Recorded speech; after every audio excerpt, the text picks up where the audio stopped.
I feel like something that we should do as Christians is like live every day as if Jesus is coming back tomorrow, or maybe even today. You know, if you constantly think that Jesus is gonna come back today or tomorrow, then you're gonna try to live like He would want you to. You're gonna try your best to live like He would want you to, how He commanded you to. Anyways, besides, I hope you enjoyed the video. Jesus Christ loves you. Have a blessed day. I really gotta ask, like, what the heck is Capcom doing, bro? You're telling, like, okay, let me clarify this first. I have not played Requiem. I have not played Requiem. I don't know anything about the story. I'm trying to like play through all the Resident Evils first. And I'm probably gonna record. Actually, I'm gonna play through all the Resident Evils first, and then I'm gonna go play Requiem. I already played 5 and 6. I haven't played the rest of them though. I haven't even played 4 or anything, bro. I was introduced to 5 and 6, you know, so that's what I was actually introduced to 4, 5, and 6. That was what my brother did.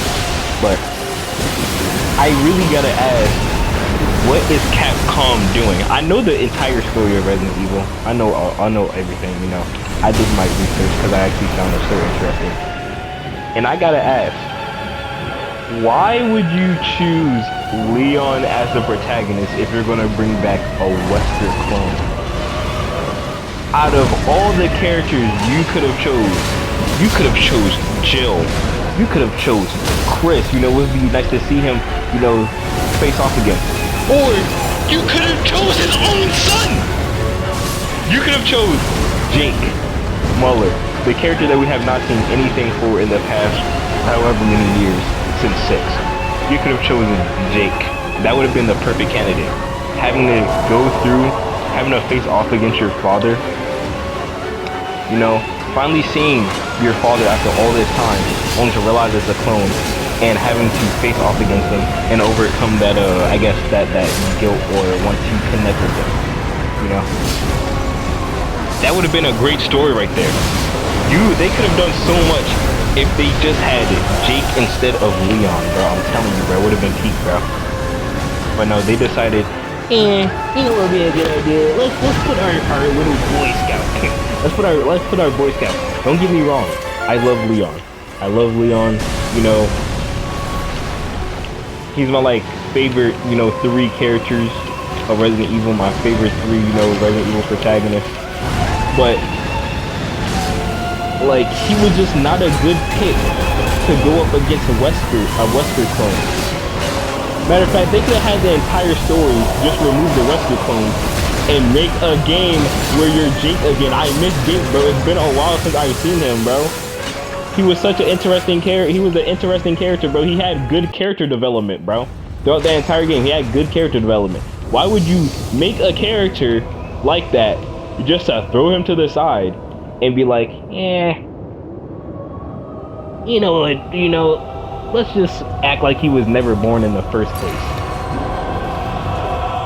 They could have done so much, bro. They could have done so much. It would have been such a great story if they just replaced Leon with Jake.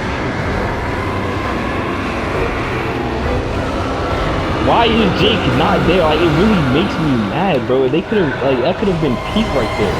They gotta put me in the storyboard section. They obviously can't write the story. They've made a great story so far. But I'm just really sad because they could have done so much with that. It was such a soul bag, but you know, great creators always mess up at least once in a while. You know, they can't be perfect. Nobody's perfect. I'm not gonna sit there and bash on them like that, but I just gotta wonder, like, what were they thinking? Why would they forget this like that? I really hope that we get like a Resident Evil 6 remake. And it's like where they actually make it good and scary rather than like I'm playing Blaze Blue as we speak. But make it good and scary rather than well, I mean, it wasn't really bad. It was a fun game. The mechanics, people keep saying that the